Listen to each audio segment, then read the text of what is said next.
मेरे प्यारे दलित आदिवासी उद्यमियों स्टेक होल्डर, दलित इंडस्ट्रीज एसोसिएशन हर एक रविवार को अपने निर्धारित समय पर ऑनलाइन उद्यमी पाठशाला का आयोजन करती है। इस ऑनलाइन उद्यमी पाठशाला में अपने समुदाय अनुसूचित जाति जनजाति के लोगों को आर्थिक सशक्तिकरण करने के लिए, उसको उद्योग वाणिज्य व्यापार में लाने के लिए, उद्योग वाणिज्य व्यापार की विभिन्न नीतियाँ और योजनाएं जो केंद्र और राज्य सरकार से संबंधित होता है उसे आप लोगों के बीच में लाता है। आप जो कुछ भी यहाँ से सीखते समझते हैं उसे अपने समुदाय अनुसूचित जाति जनजाति के लोगों में प्रचार प्रसार और वितरित करने का प्रयास करेंगे। उद्योग वाणिज्य व्यापार से संबंधित विभिन्न विषयों के साथ साथ औद्योगिक नीति, व्यावसायिक नीति और उद्योग वाणिज्य व्यापार से संबंधित विभिन्न स्ट्रेटजी और कार्यकलापों का भी हम जिक्र करते हैं। साथ ही साथ देश विदेश में हो रही आर्थिक घटनाओं का भी हम जिक्र करते हैं।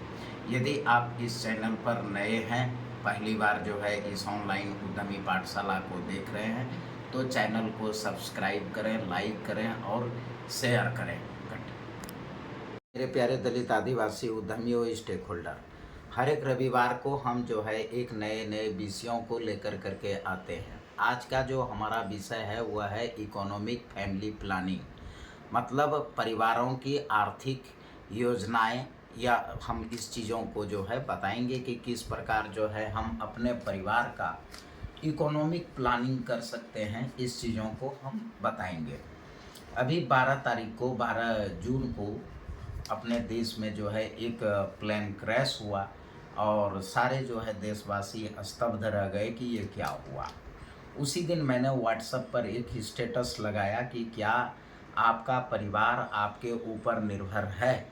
यदि हाँ तो यह गलत बात है, क्योंकि आपके नहीं रहने पर आपके परिवार का क्या होगा। साथ ही साथ वो जो है प्लेन क्रैश का मैंने वीडियो डाला तो देश के विभिन्न हिस्सों से हमें कई कमेंट्स आए कि डॉक्टर साहब आप जो है 242 लोगों के मृत्यु पर शोक और संवेदना व्यक्त करने के बजाय आप उसको जो है उदारीकरण और बाजारीकरण के दृष्टिकोण से कमेंट कर रहे हैं या स्टेटमेंट दे रहे हैं। यह गलत बात है। तो मेरे प्यारे दलित आदिवासी उद्यमियों स्टेक होल्डर, मैं यह कहना चाहूँगा कि देश में या विदेशों में जो भी घटनाएं हो रही है उसको हम जो है आपके सामान्य दृष्टिकोण से उसको नहीं देखते हैं। उसका हम जो है आर्थिक मूल्यांकन करते हैं, आर्थिक लेखा जोखा कर कर करके, और तब जो है कोई भी स्टेटमेंट को हम जारी करते हैं। अभी जो यह दुर्घटना हुई उस दुर्घटना के पहले जो है एक घटनाओं का हम जिक्र करना चाहेंगे कि इंदौर की एक लड़की थी जिसका शादी जो है नया नया हुआ था मई माह में, और उन्होंने मेघालय ले गया। मेघालय ले जाने के बाद उसका जो है हत्या कर दिया गया।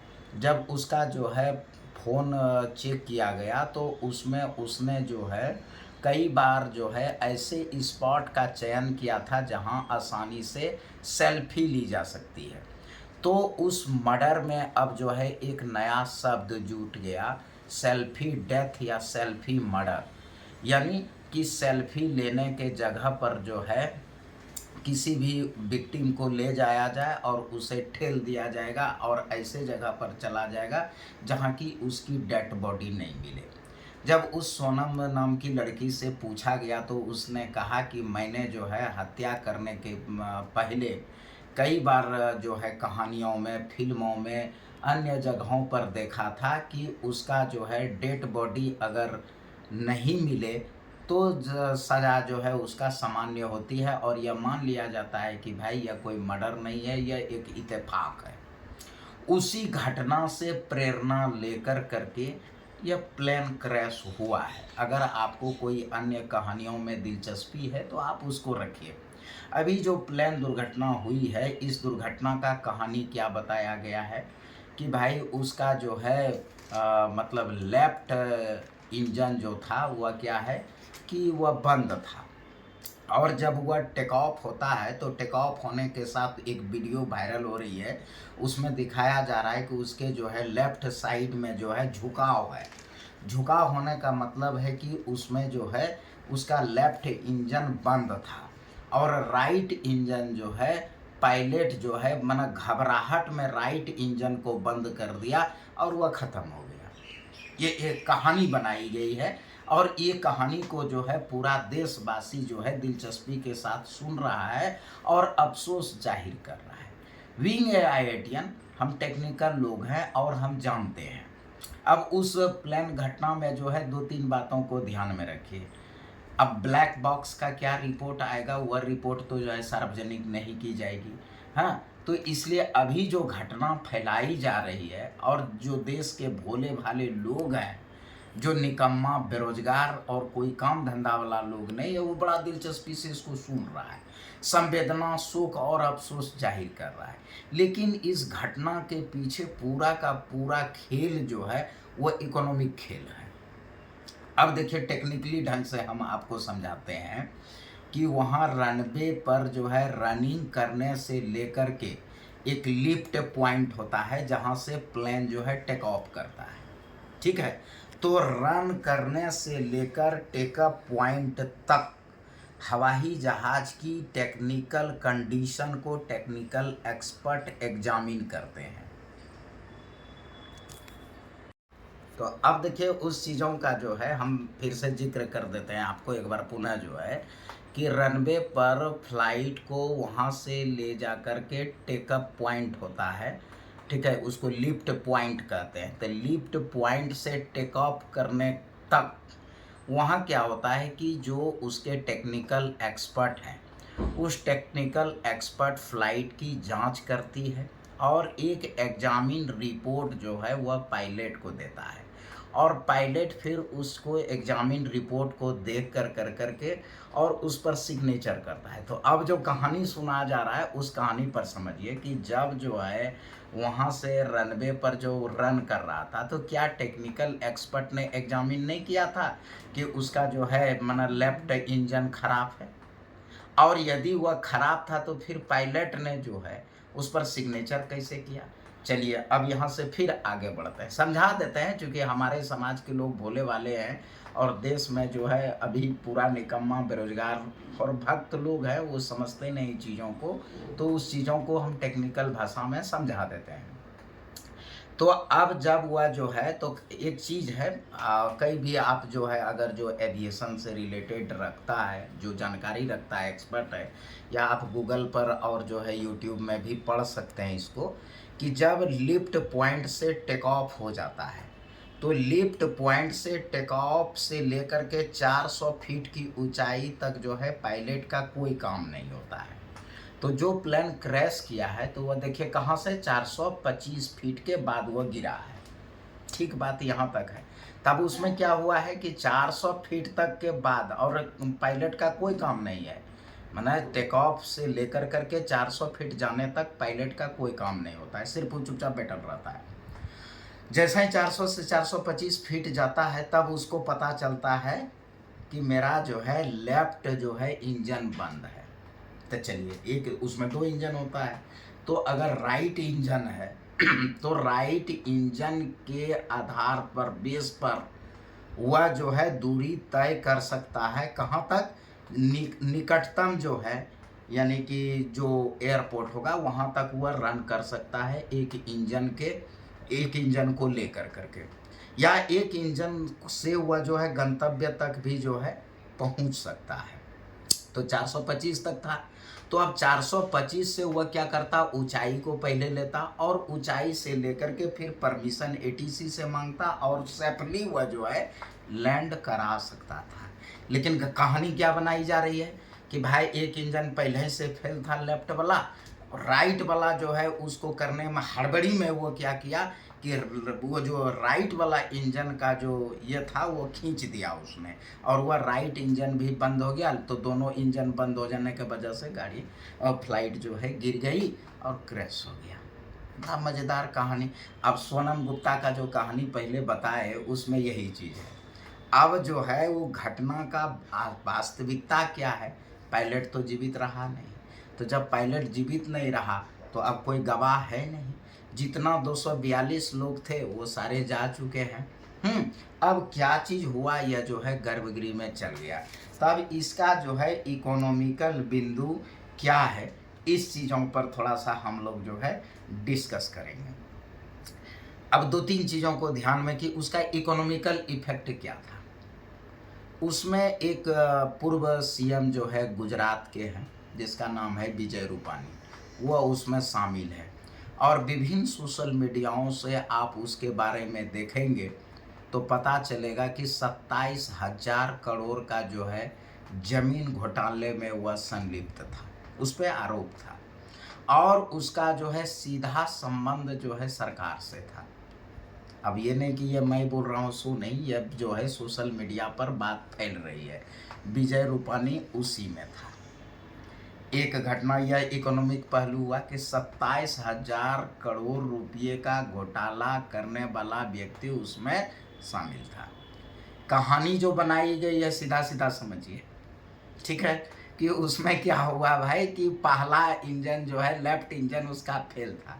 अरे भाई तो टेक ऑफ करने से पहले वहाँ लिफ्ट पॉइंट जाने तक यह बात जो है पायलट, और वो पायलट कोई जो है नौसिखिया पायलट नहीं था, उसको काफ़ी तजुर्बा था, काफ़ी अनुभवी पायलट था। और ऐसे पायलट को कि मेरा एक इंजन फेल है, यह बात जो है उसको लिफ्ट पॉइंट तक पता ही नहीं था। तो अब है कि उसमें 27,000 करोड़ का घोटाला वाले लोग जो है उसमें डेथ हो गए। अब उसमें और 242 लोगों का जो है अगर अकाउंट का डिटेल खंगाली गई तो उसमें जो है मात्र 5 व्यक्ति हैं जिसके खाते में 10 लाख से ज़्यादा रुपये हैं, या 10 से 50 लाख तक का एफडी, या जो है 2-2.5 करोड़ का इंश्योरेंस है। यानी उसमें मात्र 5, यानी 237 ऐसे लोग हैं जो 10 लाख से कम, वो जो है मतलब सभी लोग जो है मध्य वर्गीय फैमिली थे। उच्च वर्गीय फैमिली मात्र 5 थे। 237 क्या थे? तो 237 जो है वह मिडिल क्लास फैमिली के लोग थे। वो 5 भी जो है कौन होगा? तो वह जो है उसमें 2 तो जो है पायलटे होगा, बाकी जो है एक आध 2 और जो होंगे, तो वह 5 लोगों का जो है 10 लाख से ज़्यादा जो है संपत्ति वाले थे। बाकी सब जो है 10 लाख से नीचे वाला है, 237 लोग हैं। अब सबको क्या हुआ?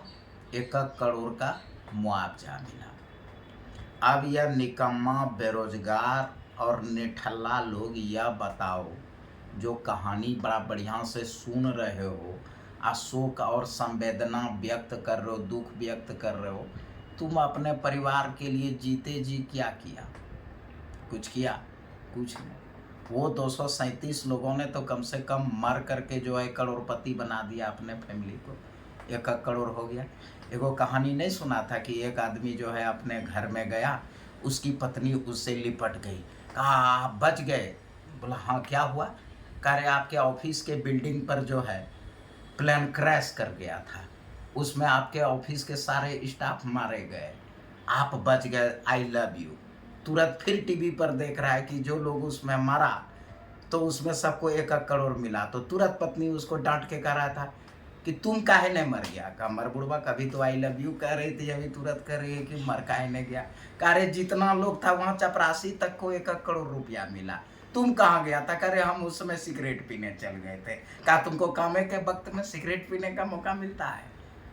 तो हाँ, ये बात हुआ। तो अब 237 लोग अगर जिंदा भी रहते तो शायद अपने पूरे जीवन में जो है 1 करोड़ रुपया अपने फैमिली को नहीं दे पाते, लेकिन उस 237 लोगों ने जो है अपने परिवार को करोड़पति बना दिया। ठीक है, यह एक इकोनॉमिक पहलू को देख लीजिए कि मरना तो रोज है, मरते मरते उन्होंने क्या किया? अपने परिवार को जो है करोड़पति बना करके मारा। एक और घटनाएं जो इसमें हो रही है, वह घटनाएं क्या हो रही है भाई, कि उसमें पूरा लोहा तक गल गया लेकिन गीता जो है उसमें नहीं जला। ठीक है, वो गीता जो है वह प्लेन में नहीं था, बल्कि जिस हॉस्पिटल बिल्डिंग पर गिरा था वहाँ कहीं रखा गया था। अब क्या होगा कि गीता का बाजारीकरण होगा, हैं। अभी जो धर्मांधता वाला लोग है उसको गीता को पूरा प्रचार प्रसार करेंगे कि देखिए गीता बच गया, गीता में कितना शक्ति है। अब गीता का सारा बात चलेगा। गीता में यह भी कहा जाएगा कि जितना आदमी था सब पापिये था, वो परमात्मा ने जो है उसको जो है मोक्ष देने के लिए गीता वहाँ मौजूद था। ये सारी चीज़ें होगी तो इसका भी जो है बाजारीकरण किया जाएगा। उसमें एक और घटनाएं जो है खुल करके आ रही है कि एक व्यक्ति जो है वह बच गया। कैसे बचा भाई? तो वहाँ जो है उसका वो था और वह जो है कूद गया प्लेन से। ये सब कहानी जो है ना निठल्ला बेरोजगार निकम्मा लोगों के लिए बनाई जाती है बाजारीकरण के तहत, और वह खूब आराम से सुनता है। मीडिया वाला जो है विभिन्न तरह का जो है सीट बेल्ट से सीट खोलने में कम से कम जो है 35 से 40 सेकंड लगेगा, और जब टेक ऑफ होता है तो वहाँ सीट बेल्ट बांध लिया जाता है तभी टेक ऑफ होगा। अब ध्यान से सुनो, जब वह जो है सीट में था तो जैसे ही प्लेन क्रैश होने लगा तो आदमी क्या करेगा? वहाँ तो गेट बंद था। तो जब गेट बंद था तो उसको सीट बेल्ट खोल करके गेट तक पहुँचने में कम से कम 35 से 40 सेकंड चाहिए। कम से कम 35 से 40 सेकंड चाहिए, और 2 से 3 सेकंड में वो क्रैश हो गया है, क्योंकि 425 फीट से नीचे आने में ज़्यादा से ज़्यादा 2 से 3 सेकंड लग सकता है। आप किसी भी एक्सपर्ट से पूछ सकते हैं। तो अब वह विश्वास नामक व्यक्ति एगो क्या है कि बच गया, और वह क्या बता रहा है कि हम जो है कूद गए। तो खैर ये सब कहानी जो है यह होगा। एक लड़की का बताया जा रहा है कि भाई ट्रैफिक जाम हो गई और ट्रैफिक जाम के वजह से हम उसमें नहीं जा पाए। अब इस सब चीज़ों का बाजारीकरण क्या होगा? अब गीता का बाजारीकरण होगा, विजय रूपाणी का जो है राजनीतिकरण होगा, गीता जो पुस्तक है उसका धार्मिक के रूप में उसकी बिक्री होगी। अब विश्वास और भूमि नामक जो व्यक्ति जो 2 बच गए, एक चढ़ा ही नहीं और दूसरा जो है प्लेन से कूद गया। अब उसको क्या है, बड़े बड़े ज्योतिष वाले जो है उसको करेंगे, राजनीतिक में नेता लोग जाके पूछेंगे कि वास्तव में क्या, और वही चीज़ बुलवाया जाएगा जो होगा। तब ये पूरी की पूरी घटनाएं जो है उदारीकरण और बाजारीकरण में ही सम्मिलित होगा। तो अब मुख्य बात क्या है? मुख्य बात यह है कि प्लेन क्रैश हुआ, 242 लोग मरे। तो मेरे प्यारे दलित आदिवासी उद्यमियों, मेरा यही चीज़ें फिर से कहना है आप लोगों को कि आप अपने परिवार का जो है आर्थिक प्लानिंग कीजिए, इकोनॉमिक फैमिली प्लानिंग कीजिए। यदि आज भी आपका परिवार आपके ऊपर निर्भर है तो यह बहुत गलत बात है। आप उद्योग वाणिज्य व्यापार कीजिए, और उद्योग वाणिज्य व्यापार के माध्यम से आप आत्मनिर्भर बनिए और अपने परिवार को भी आत्मनिर्भर बनाइए। इस ग्लोबलाइजेशन समय में कई चीज़ें जो है घटनाएं जो घट रही है वह पूरा का पूरा जो है इकोनॉमिकल घटनाओं से प्रेरित है। सुख संवेदना और दुख व्यक्त करने की चीज़ें नहीं है, सोचने समझने की चीज़ें हैं। यदि आज भी आप आत्मनिर्भर नहीं बनेंगे, अपने परिवार को आत्मनिर्भर नहीं बनाएंगे, तो कभी भी मौत कभी भी आ जा सकती है। राहुल शंकरत्यायन ने कहा है, और इसी प्लेटफॉर्म पर कई बार मैंने उद्धृत किया है, मौत सबकी आनी है, सब आदमी मरेगा, मौत से डरने की चीज़ें नहीं है। इस गर्मी छुट्टी में बहुत सारे लोग डर के वजह से कुछ नहीं किया। क्या डर हो गया भाई? लोग अपने बच्चों को लेकर के हिल स्टेशन नहीं गए, काहे का आतंकी हमला हो जाएगा, इस डर से वहाँ नहीं गया। हनीमून मनाने के लिए लोग नहीं गया भाई, काहे कि वहाँ कहीं पत्नी जो है पहले से केकरे से टच में नहीं, हमरा मरवा न दे। तीसरा क्या हुआ भाई, लोग विदेश पहले जाया करते थे, प्लेन क्रैश के डर से वह विदेश में गया कि भाई प्लेन क्रैश। अरे मौत आना ही है, वह स्वाभाविक है। जिंदगी जो है खुशहाल होनी चाहिए, लंबी नहीं। आप जब तक जीवित, उसी जीवन में जितना आपके पास आयु है उसी में उद्योग वाणिज्य व्यापार करके आत्मनिर्भर बन जाइए, अपने परिवार को आत्मनिर्भर बना दीजिए। मृत्यु क्या है, सबको मरना है। समस्त शुभकामनाओं के साथ आज इतना ही। अगले रविवार को हम पुनः मिलेंगे, तब तक के लिए धन्यवाद।